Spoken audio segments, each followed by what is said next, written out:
மணிமேகலை விஸ் பிரியங்கா வருமானத்தை விட தன்மானம் தான் முக்கியம். மணிமேகலை ராக்கிடு, விஜய் டிவி சாக்கிடு. மணிமேகலை விஸ் பிரியங்கா மோதல் குக்கு வித்து கோமாளி இப்போ அதுதான் பேசும் முறை போய்கிட்டு இருக்கு. ஒவ்வொரு மீடியாவிலும் சரி, ஒவ்வொரு சோசியல் மீடியாக்களும் சரி, ஒவ்வொரு வலைதளங்களும் சரி, இதுதான் ஒரு பேசும் பொருள் போய்கிட்டு இருக்கு. ஒரு பற்ற வைச்ச நெருப்பு மாதிரி பேசிக்கிட்டு இருக்காங்க பிரியங்கா விஸ் மணிமேகலை. இதுதான் கடந்த சில நாட்களாகவே ஒரு டாப்பிக்காக போய்கிட்டு இருக்கு, ஒரு வைரல் டாப்பிக்காக போய்கிட்டு இருக்கு. இது எதனால் என்ன பிரச்சனைன்னு பார்த்தீங்கன்னா, இந்த ஷோ எப்போ தொடங்கப்பட்டதுன்னு பார்த்தீங்கன்னா 2020 கோவிட் டைமில் தான் இந்த குக்கு வித்து கோமாளியே தொடங்கப்படும் போல். ஏன்னா அந்த கோவிட் டைமில் எல்லாரும் சோசியல் மீடியாவில் இருக்காங்க. நம்ம டெலிவிஷன் பாயிண்டில் வர வைக்கணும், ரசிகர்களை நம்ம டிஆர்பிக்காக வர வைக்கணும், அவங்கள பார்க்க வைக்கிறதுனால குக்கு வித்து கோமாளி 2020 ஒரு சீசன் தொடங்கப்படுது. அது நல்ல ஒரு ஃபேமஸாக போய்கிட்டு இருக்கு. சீசன் 4 வர நல்ல ஒரு பிரபலமான ஒரு ஷோவாக போய்கிட்டு இருக்கு. சீசன் 5 தான் சில பல பிரச்சனைகள் வருகிறது. அதை பார்த்தீங்கன்னா இதில் விஜய் டிவியில் இருந்த மீடியா மெஷன் அவங்க பிரிஞ்சு போகிறாங்க. அவங்க பிரிஞ்சு சன் டிவிக்கு போகிறாங்க. சன் டிவிக்கு போகிறதுனால இந்த குக்கு வித்து கோமாளி டேரக்ஷனு ரொம்ப குழப்பமாகுது. டேரக்ஷன் அந்த ஷோ டேரக்ஷன் ரொம்ப மாறி போகுது. அங்கே உள்ள 2 சர்ச்சுகளும் பிரிஞ்சு போகிறாங்க தனித்தனியாக. ஒருத்தர் விஜய் டிவியில் இருக்கார், ஒருத்தர் சன் டிவியில் இருக்கார்.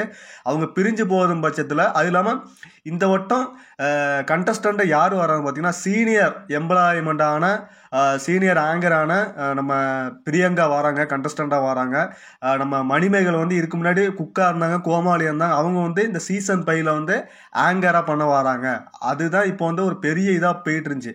அவங்க ஆங்கர் பண்ணுறத விஜய் டிவியில் பிரியங்கா அவங்கள ஆங்கர் பண்ணுற தடுக்கிறாங்க.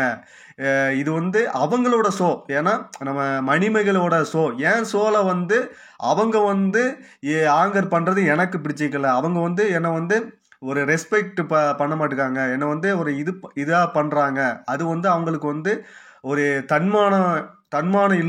தன்மானம் இல்லாத ஷோவில் நான் எப்படி இருக்கிறது. அதனால் ஒரு வாக்குவாதம், ஒரு கருத்து வேறுபாடு. அது பிரியங்காவுக்கும் நம்ம மணிமேகலுக்கு ஒரு கருத்து வேறுபாடுனால அவங்க அவங்களோட ஷோவில் உள்ள டேரக்டர் அவங்களும் எல்லாத்தையும் மேல அதிகாரிகள்கிட்ட பேசியிருக்காங்க. அவங்களும் நீங்கள் அட்ஜஸ்ட் பண்ணி போங்க அப்படின்னு சொல்லியிருக்காங்க. அது மணிமேகலுக்கு உடன்பாடு இல்லாத காரணத்தால் அவங்க குக்கு வித்து கோமாளி நான் விலகி கழிக்கிறேன்னு சொல்லி அவங்களே அவங்க வீடியோவை யூடியூப்பில் ஒரு தெளிவாக அவங்க சொல்லிட்டாங்க. அதுதான் இப்போ ஒரு பேசும் பொருளாக போய்கிட்டு இருக்கு. அது இல்லாமல் குக்கு வித்து கோமாளி ஒரு டெலிவிஷன் பாயிண்டில் இப்போ எங்கே பார்த்தாலுமே ஒரு யூடியூப்பை திறந்தாலே ஒரு பேசும் பொருளாக, ஒரு நெருப்பு கொளுத்தி விட்டால் எப்படி இருக்கும், அது மாதிரி ஒரு பேசும் பொருளாக போய்கிட்டு இருக்கு.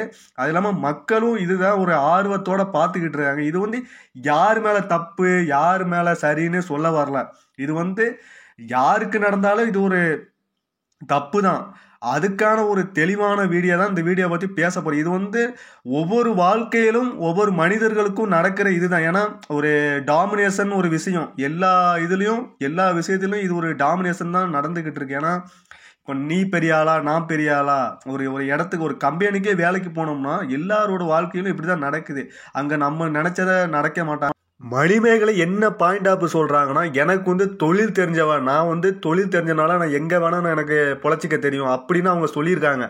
அது அவங்களோட தன்மானத்தை ஒரு சொல்கிற மாதிரி இருக்குது. எப்படின்னா ஒரு இடத்துல நமக்கே ரெஸ்பெக்ட் இல்லாத போதே அந்த இடத்துல நம்ம பண்ணுறதுக்கு ஒரு இது இல்லை. ஏன்னா அவங்க நான் அட்ஜஸ்ட் பண்ணிட்டு போகணும் அப்படின்னு எனக்கு திறமை இருக்குது, நான் எங்கே வேணால் பொழைச்சிக்குவேன் அப்படின்னு அவங்க சொல்கிறாங்க. அவங்க பாயிண்ட் ஆஃபில் எனக்கு ஒரு டேலண்ட் இருக்குது அப்படின்னு சொல்கிறாங்க. இல்லாமல் 2 பேருமே இந்த இடத்துக்கு ரொம்ப கஷ்டப்பட்டு தான் வந்திருக்காங்க. பிரியங்காவும் சரி நம்ம மணிமேகலையும் சரி 2 பேருமே ரொம்ப கஷ்டப்பட்டு தான் இந்த ஒரு ஹைட்டுக்கே வந்திருக்காங்க. அது ஒரு பெரிய விஷயம்தான். அது இருந்தாலும் இது எந்த விஷயத்துலையும் சரிங்க. இப்போ ஒரு சாதாரண ஒரு மக்களாக இருந்தாலும் சண்டை போடுறது ஒரு சாதாரண விஷயம் தான். ஒரு டெலிவிஷன் பாயிண்ட்லும் சரி எல்லா இடத்துலையும் சண்டை நடக்குது.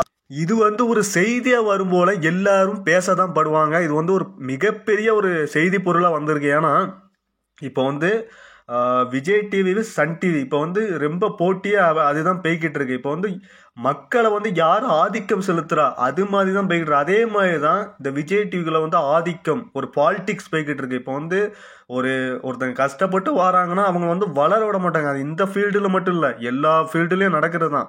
அது ஒரு கம்பெனி ஃபீல்டாக இருக்கட்டும், ஒரு சினிமா துறையாக இருக்கட்டும், ஒரு நம்ம டெலிவிஷன் பாயிண்ட் ஆஃப்ல இருக்கட்டும், எல்லா துறைகள்லையும் ஒரு பாலிடிக்ஸாக இருக்கும், ஒரு டாமினேஷன் இருக்கும். அந்த டாமினேஷன் வந்து தப்பு. ஒருத்தங்களை அவங்களோட இதில் வந்து தலையிடக்கூடாது. இப்போ ஒருத்தங்களுக்கு ஒரு தொகுப்பாளர் பட்டியல் கொடுத்தாங்கன்னா அது அவங்களோட வேலையை அவங்க தான் செய்யணும். இவங்க வந்து நான் தான் பண்ணுவேன் அது சொல்லிட்டு இருந்துட்டுனா அது மிகப்பெரிய தவறு மக்களே. இது வந்து இப்போ வந்து யார் மேலே தப்பு யார் மேலே சரின்னு சொல்ல, இப்போ வந்து மணிமேகலை வந்து ஒரு தெளிவாக ஒரு வீடியோ போட்டிருக்காங்க. அதுதான் அவங்க பக்கம் உள்ள நியாயங்களை பேசிக்கிட்டு இருக்காங்க. இப்போ பிரியங்கா வந்து அவங்க சைடு உள்ள நியாயங்களை பற்றி எதுவும் சொல்ல கிடையாது. அது சொன்னால் அவங்க தரப்பில் என்ன நடக்குது அதை பற்றியும் பேசுவாங்க. அவங்க சைடு ரசிகர்கள் இருக்காங்க, இவங்க சைடும் ஒரு ரசிகர்கள் இருக்காங்க. இல்லை என்ன நடக்குதுன்னு தான் தெளிவாக நம்ம விவாதித்து பார்ப்போம். இந்த வீடியோ பிடிச்சிருந்தா லைக் பண்ணுங்க.